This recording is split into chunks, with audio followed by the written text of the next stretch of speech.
The Terror by Night by E F Benson. Read by Richard Crowest.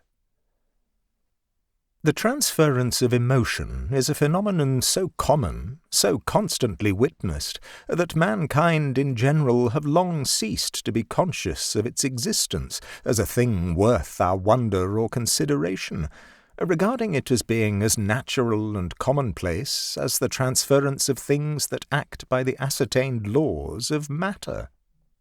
Nobody, for instance, is surprised if, when the room is too hot, the opening of a window causes the cold, fresh air of outside to be transferred into the room. And in the same way, no one is surprised when into the same room, perhaps, which we will imagine as being peopled with dull and gloomy persons, there enters someone of fresh and sunny mind, who instantly brings into the stuffy mental atmosphere a change analogous to that of the opened windows. Exactly how this infection is conveyed we do not know, considering the wireless wonders that act by material laws, which are already beginning to lose their wonder, now that we have our newspaper brought as a matter of course every morning in mid-Atlantic. It would not perhaps be rash to conjecture that in some subtle and occult way the transference of emotion is in reality material too. Certainly, to take another instance, the sight of definitely material things, like writing on a page, conveys emotion apparently directly to our minds, as when our pleasure or pity is stirred by a book. And it is therefore possible that mind may act on mind by means as material as that. Occasionally, however, we come across phenomena which, though they may easily be as material as any of these things, are rarer, and therefore more astounding. Some people call them ghosts, some conjuring tricks, and some nonsense. It seems simpler to group them under the head of transferred emotions, and they may appeal to any of the senses. Some ghosts are seen, some heard, some felt, and though I know of no instance of a ghost being tasted, yet it will seem in the following pages that these occult phenomena may appeal at any rate to the senses that perceive heat, cold, or smell. For, to take the analogy of wireless telegraphy, we are all of us probably receivers to some extent, and catch now and then a message, or part of a message, that the eternal waves of emotion are ceaselessly shouting aloud to those who have ears to hear, and materializing themselves for those who have eyes to see. Not being, as a rule, perfectly tuned, we grasp but pieces and fragments of such messages. A few coherent words, it may be, or a few words which seem to have no sense. The following story, however, to my mind, is interesting because it shows how different pieces of what no doubt was one message were received and recorded by several different people simultaneously. 10 years have elapsed since the events recorded took place, but they were written down at the time. Jack Lorimer and I were very old friends before he married, and his marriage to a first cousin of mine did not make, as so often happens, a slackening in our intimacy. Within a few months after, it was found out that his wife had consumption, and without any loss of time she was sent off to Davos with her sister to look after her.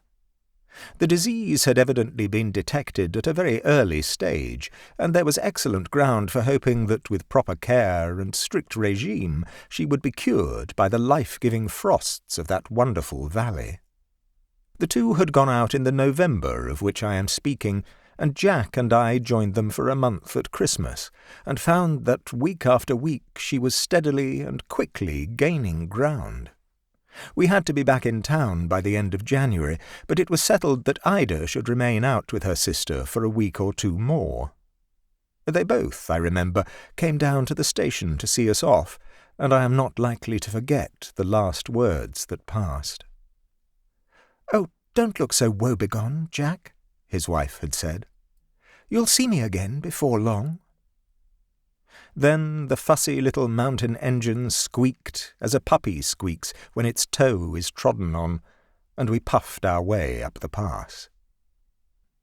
London was in its usual desperate February plight when we got back, full of fogs and stillborn frosts that seemed to produce a cold far more bitter than the piercing temperature of those sunny altitudes from which we had come. We both, I think, felt rather lonely, and even before we had got to our journey's end we had settled that, for the present, it was ridiculous that we should keep open 2 houses when one would suffice, and would also be far more cheerful for us both.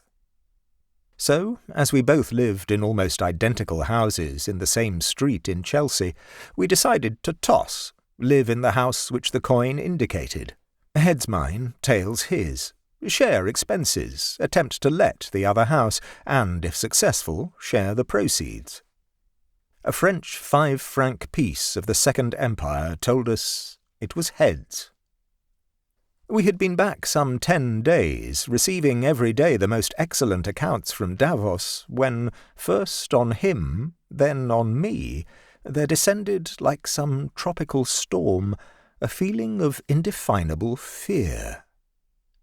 Very possibly this sense of apprehension, for there is nothing in the world so virulently infectious, reached me through him. On the other hand, both these attacks of vague foreboding may have come from the same source. But it is true that it did not attack me till he spoke of it, so the possibility perhaps inclines to my having caught it from him. He spoke of it first, I remember, one evening, when we had met for a good-night talk, after having come back from separate houses where we had dined. "I have felt most awfully down all day," he said, "and just after receiving this splendid account from Daisy, I can't think what is the matter." He poured himself out some whisky and soda as he spoke. "Oh, touch of liver," I said. "I shouldn't drink that if I were you. Give it me instead." "I was never better in my life," he said. I was opening letters as we talked, and came across one from the house agent, which, with trembling eagerness, I read. "Hurrah!" I cried. "Offer of 5 guers. Why can't he write it in proper English? 5 guineas a week till Easter for number 31. We shall roll in guineas." "Oh, but I can't stop here till Easter," he said. "I don't see why not. Nor, by the way, does Daisy. I heard from her this morning, and she told me to persuade you to stop. That's to say, if you like. It really is more cheerful for you here. I forgot, you were telling me something." The glorious news about the weekly guineas did not cheer him up in the least. "Thanks, awfully. Of course I'll stop." He moved up and down the room once or twice. "No, it's not me that is wrong," he said. "It's it, whatever it is. The terror by night." "Which you are commanded not to be afraid of," I remarked. "I know. It's easy commanding. I'm frightened. Something's coming." 5 guineas a week are coming," I said. "I shan't sit up and be infected by your fears. All that matters, Davos, is going as well as it can. What was the last report? Incredibly better. Take that to bed with you." The infection, if infection it was, did not take hold of me then, for I remember going to sleep feeling quite cheerful, but I awoke in some dark, still house, and it, the terror by night, had come while I slept. Fear and misgiving, blind, unreasonable, and paralyzing, had taken and gripped me. What was it? Just as by an aneroid we can foretell the approach of storm, so by the sinking of the spirit, unlike anything I had ever felt before, I felt sure that disaster of some sort was presaged. Jack saw it at once when we met at breakfast next morning, in the brown, haggard light of a foggy day, not dark enough for candles, but dismal beyond all telling. "So, it has come to you too," he said, and I had not even the fighting power left to tell him that I was merely slightly unwell. Besides, never in my life had I felt better. All next day All the day after that, fear lay like a black cloak over my mind. I did not know what I dreaded, but it was something very acute, something that was very near. It was coming nearer every moment, spreading like a pall of clouds over the sky. But on the third day, after miserably cowering under it, I suppose some sort of courage came back to me. Either this was pure imagination, some trick of disordered nerves or what not, in which case we were both disquieting ourselves in vain, or from the immeasurable waves of emotion that beat upon the minds of men, something within both of us had caught a current, a pressure. In either case, it was infinitely better to try, however ineffectively, to stand up against it. For these 2 days I had neither worked nor played. I had only shrunk and shuddered. I planned for myself a busy day, with a diversion for us both in the evening. "We will dine early," I said, "and go to the Man from Blankley's.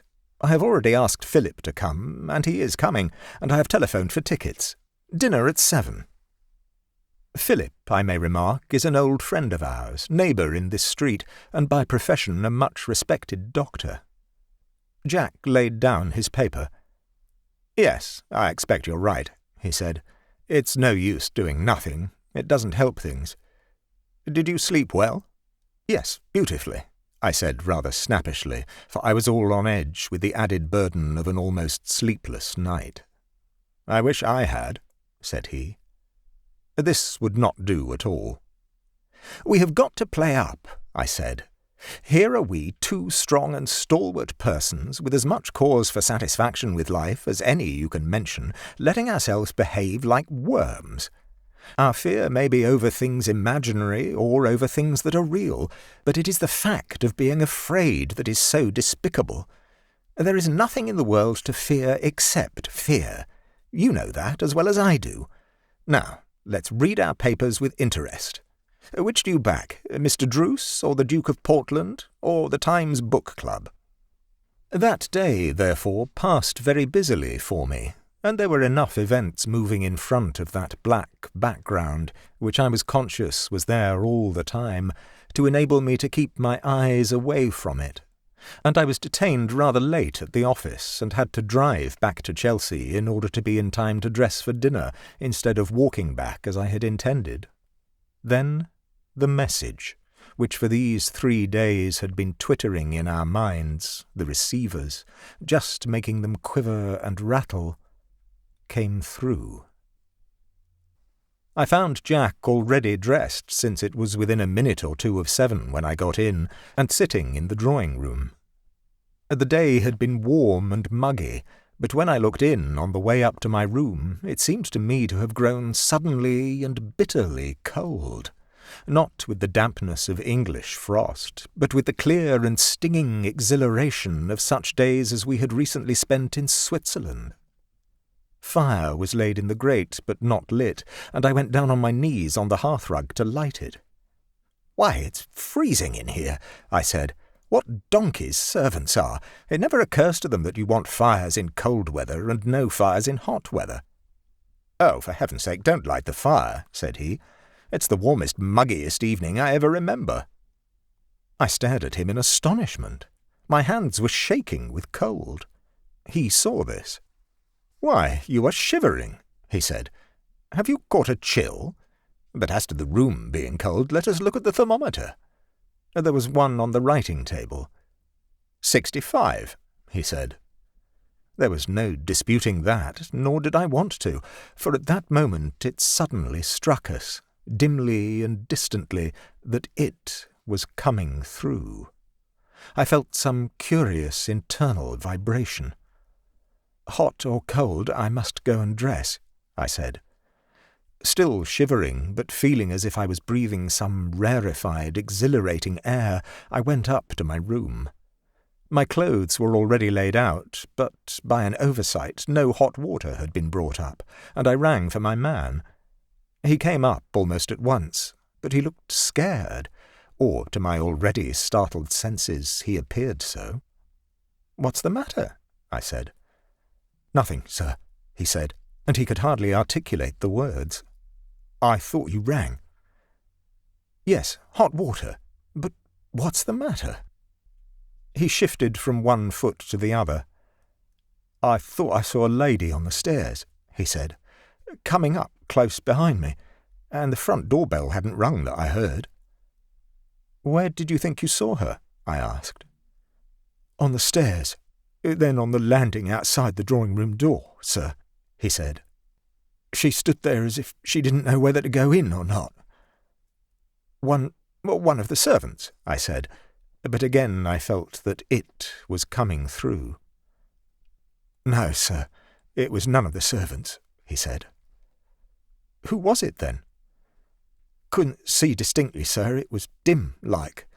But I thought it was Mrs. Lorimer." "Oh, go and get me some hot water," I said. But he lingered, and was quite clearly frightened. At this moment the front doorbell rang. It was just 7, and already Philip had come with brutal punctuality, while I was not yet half-dressed. "That's Dr. Enderley," I said. "Perhaps if he is on the stairs you may be able to pass the place where you saw the lady." Then, quite suddenly, there rang through the house a scream, so terrible, so appalling in its agony and supreme terror, that I simply stood still and shuddered, unable to move.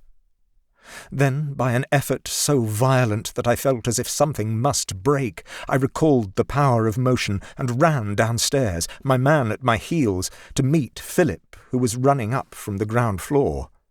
He had heard it too. "What's the matter?" he said. "What was that?" Together we went into the drawing-room. Jack was lying in front of the fireplace, with the chair in which he had been sitting a few minutes before overturned. Philip went straight to him and bent over him, tearing open his white shirt. "Open all the windows," he said. "The place reeks." We flung open the windows, and there poured in, so it seemed to me, a stream of hot air into the bitter cold. Eventually Philip got up. "He is dead," he said. "Keep the windows open. The place is still thick with chloroform." Gradually, to my sense, the room got warmer. To Philip's, the drug-laden atmosphere dispersed. But neither my servant nor I had smelt anything at all. A couple of hours later, there came a telegram from Davos for me. It was to tell me to break the news of Daisy's death to Jack, and was sent by her sister. She supposed he would come out immediately, but he had been gone 2 hours now. I left for Davos next day and learned what had happened. Daisy had been suffering for 3 days from a little abscess which had to be opened, and though the operation was of the slightest, she had been so nervous about it that the doctor gave her chloroform. She made a good recovery from the anaesthetic, but an hour later had a sudden attack of syncope, and had died that night at a few minutes before 8 by Central European time, corresponding to 7 in English time. She had insisted that Jack should be told nothing about this little operation till it was over, since the matter was quite unconnected with her general health, and she did not wish to cause him needless anxiety. And there the story ends. To my servant there came the sight of a woman outside the drawing-room door, where Jack was, hesitating about her entrance, at the moment when Daisy's soul hovered between the 2 worlds. To me there came, I do not think it is fanciful to suppose this, the keen, exhilarating cold of Davos. To Philip there came the fumes of chloroform. And to Jack, I must suppose, came his wife. So he joined her.